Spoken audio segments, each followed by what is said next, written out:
ముందుగా ఈ ఘటనలో చనిపోయిన కుటుంబానికి నా ప్రగాఢ సానుభూతి తెలుపుతున్నాను. ఇలా జరిగినందుకు చాలా బాధగా ఉంది. మరొక విధంగా మన భారతదేశం ప్రధానమంత్రి మళ్ళీ పడకుండా వాళ్ళు ఏం చేస్తుందో అర్థమైతలేదు. ఇంతలా ఘటన జరగడానికి కారణం ప్రభుత్వం కూడా తప్పు ఉంటేనే కదా అవతల వ్యక్తులు వచ్చి అంత ధైర్యంగా మన హిందువులను కానీ మన దేశ ప్రజల్ని కానీ చంపడానికి ప్రయత్నిస్తారు. సో ప్రభుత్వం కూడా మన బలగాన్ని మనం అంటే ఏందో కూడా పక్క దేశానికి తెలియజేసేలా చూడాలి. అంటే ఇది కేవలం ఎలక్షన్స్ ముందు ఇచ్చే హామీలాగా అంటారా, లేకపోతే నిజంగా నెరవేరుస్తారంటారా? నిజంగా నెరవేర్చాలి కూడా, వేర్చడానికి మనం కూడా కృషి చేయాలి అని నేను అనుకుంటున్నాను. అంటే పుల్వామా అటాక్లో కూడా జరిగినప్పుడు 44 మంది చనిపోయినారు మిలిటరీ మెంబర్స్. అయితే ఆ కేసు ఇప్పటిదాకా కూడా ఏంటి గవర్నమెంట్ కానీ ప్రజలకు కానీ చెప్పినట్టు కానీ అది సాల్వ్ అయినట్టయితే లేదు. మీరేమంటారు? అదే ఆల్రెడీ వాళ్ళు ఏప్రిల్ 12కి అట్లా ఇన్ఫర్మేషన్ వచ్చింది కదా మనకి, ఇట్లా మేము ఇట్లా టెర్రరిస్టులు ఎంటర్ అవుతాము, ఇట్లా ఘటన జరుగుతుందని ఆల్రెడీ చెప్పిండ్రు. అయినా కానీ మన వాళ్ళు మళ్ళీ అక్కడ హాస్పిటల్ కూడా నియర్ బై లేదంట, 50 కిలోమీటర్స్ ఉందంట దూరం హాస్పిటల్కి వెళ్ళాలంటే. సో అట్లాంటి ప్లేస్ చూసుకొని మరీ వాళ్ళు చేసిండ్రు. ఇది ఒక చాలా బాధగా ఉంది. దానికి కఠిన చర్యలు తీసుకోవాలని కోరుకుంటాం. అంటే ఒక యూత్ మిమ్మల్ని గవర్నమెంట్ మాకు ఇట్లా సపోర్ట్ కావాలని ఇట్లా యూత్ భారతదేశం యూత్ అని మీరు ఏ విధంగా గవర్నమెంట్కి ఇస్తారు? గవర్నమెంట్కి ఏ గవర్నమెంట్ ఉన్నా పార్టీలకి అతీతంగా ఇలాంటి విషయంలో ఉండాలని నేను కోరుకుంటున్నాను. అంటే ఇలాంటి టెర్రరిస్ట్ ఉగ్రవాదులు రాకుండా ఉండాలంటే గవర్నమెంట్ ఏ విధమైన డిసిషన్ తీసుకోవాలంటారు? బలగాన్ని గట్టిగా చేసుకోవాలి. సరిహద్దుల్లో మన ఇండియన్ ఆర్మీని కూడా పెట్టుకోవాలి. అక్కడ జమ్మూ కాశ్మీర్లో ఇంకొంచెం ఎక్కువ బలగాన్ని దించితే గట్టిగా ఉంటుంది. ఒకవేళ వార్కి రెడీ అయితే మీరు ఏమైనా హెల్ప్ చేస్తారా? తప్పకుండా. అంటే ఏ విధమైన హెల్ప్ చేస్తారు? ఏ విధంగా అయినా ప్రాణాలు కోల్పోవడానికి కూడా సిద్ధంగానే ఉన్నాం. నిజంగా తీవ్రవాదం అనేది అరికట్టకుండా ఈరోజు మోదీ ప్రభుత్వం సామాన్య ప్రజల మీద ఏ విధంగా దాడి జరుగుతుందో మీరు చూస్తున్నారు. వాళ్ళందరూ వచ్చే వరకు కూడా ఇంటెలిజెన్స్ వైఫల్యం చెందింది. అంటే ఇదంతా తెలియదా? కాట్రాపోవడం ముఖ్యం. ప్రధానమంత్రి క్యాన్సిల్ చేసుకున్నాడంటే అక్కడ ఏదో ప్రాబ్లం ఉందని చెప్పేసి అని ఇంటెలిజెన్స్ రిపోర్ట్ ఇచ్చినప్పుడు మరి కాశ్మీర్లో నిరంతరం జరిగే ఈ టెర్రరిజం ఎప్పుడు చూడు కొట్లాడుతూనే ఉంటారు. మరి ఇది తెలియదా? బార్డర్ దాటి వచ్చినప్పుడు తెలియదా అని అడుగుతున్నాం. కాబట్టి ఇదంతా కూడా మతతత్వ రాజకీయాలు రెచ్చగొడుతున్న బీజేపీ ప్రభుత్వాన్నే మోదీ గారిదే అని అంటారు.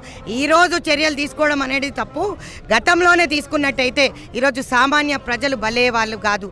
గతంలో కూడా 3.5 కిలోల RDX వచ్చే వరకు కూడా జవాన్ల ప్రాణాలు పోయే వరకు కూడా మోదీ గారు నోరు మూసుకొని కూర్చున్నారంటే వాళ్ళ చిత్తశుద్ధి సామాన్య ప్రజల మీద, జమ్మూ కాశ్మీర్ ప్రజల మీద ఎంత ఉందో తెలుస్తుంది. ఈరోజు కాశ్మీరీలను బదనాం చేస్తున్నారు.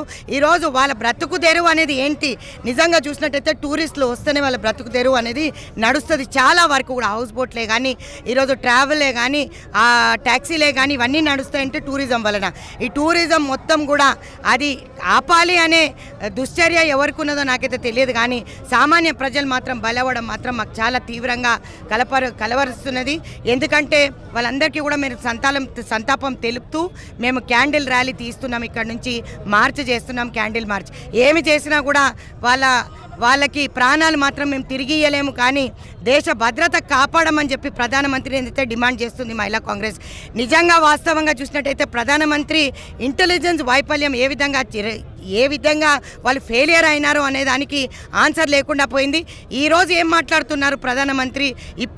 ఇప్పుడు చర్యలు చేపడతారంట. ఇప్పుడు చర్యలు ప్రాణాలు గాల్లో కలిసిపోయిన తర్వాత ఇప్పుడు ప్రధానమంత్రి అనడం మాత్రం హాస్యాస్పదం అని నేను అంటాను. మా LOP లీడర్ రాహుల్ గాంధీ గారు కూడా వెళ్ళినారు, సంతాపం తెలియజేశాం. వాళ్ళ ప్రాణాలు అయితే తిరిగి తీసుకురాలేని లోకానికి వాళ్ళు వెళ్ళిపోయారు. కాబట్టి నిజంగా కూడా చాలా మాకు బాధాకరంగా ఉంది. శ్రద్ధాంజలి ఘటిస్తూ 2 నిమిషాలు మౌనం పాటిస్తాం.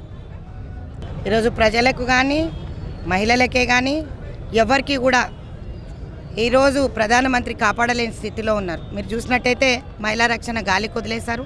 సైనికులందరినీ అక్కడ టెర్రరిస్టుల దాడిలో ఈరోజు వాళ్ళందరూ కూడా మృతి చెందుతున్నారు. అదేవిధంగా చూసినట్టయితే ఈరోజు సామాన్యులు కూడా చనిపోయినందుకు ఇంత ప్రధానమంత్రి మొహంలో ఎక్కడ కూడా అరే ఇట్లాంటి సంఘటన జరిగింది దురదృష్టకరం అని చెప్పి ఒక మాట మాత్రం మాకు వినపడలేదు. ఎవరైతే ఉన్నారో వాళ్ళని ఇప్పుడు కొట్టి చంపుతామంటున్నారు. ఇప్పుడు కొట్టి చంపే కన్నా కూడా ముందే వాళ్ళని ఐడెంటిఫై చేసినట్టయితే బాగుండు. ఈరోజు పేపర్లో, టీవీలో, ట్విట్టర్లో వస్తుంది ఇక్కడ నుంచి పాకిస్తాన్ వాళ్ళని పంపించేస్తున్నాం. పాకిస్తాన్ వాళ్ళు వచ్చేటప్పుడు మరి మీరు స్వాగతించిన ఎందుకు అని మేము అడుగుతున్నాం. మీకు తెలియదా మరి పాకిస్తాన్ వాళ్ళను ఎల్ఓసి దగ్గర మీరు ఆపకుండా లోపలికి తీసుకొని వచ్చినప్పుడు ఈరోజు వాళ్ళు అటాక్ చేస్తారని మీకు తెలియదా? ఈరోజు అంత ఆర్డీఎక్స్ ఎక్కడి నుంచి వస్తుంది? ఈరోజు కాశ్మీర్లో ఇంత ఉగ్రవాదం ఎందుకు బయటెళ్తున్నది అనేది నేను అడుగుతున్నాను. ఎందుకు రెచ్చిపోయి ఈరోజు సామాన్యులపైన దాడి తీసుకునే వారికి కూడా బయటకు వచ్చి సిఆర్పిఎఫ్ వాళ్ళే కానీ వాళ్ళకే కానీ ఏ రిపోర్ట్ లేకుండా ఉన్నారు. ఈరోజు అందరినీ కూడా చంపేసే స్థితికి వచ్చినా కూడా ఆశ్చర్యపోవాల్సిన అవసరం లేదు. ప్రధానమంత్రి మాత్రం పట్టించుకోరు. కాబట్టి దేశ ప్రజలు మన రక్షణ మనమే చేసుకోవాలని చెప్పి ఒక పిలుపునిస్తుంది మహిళా కాంగ్రెస్.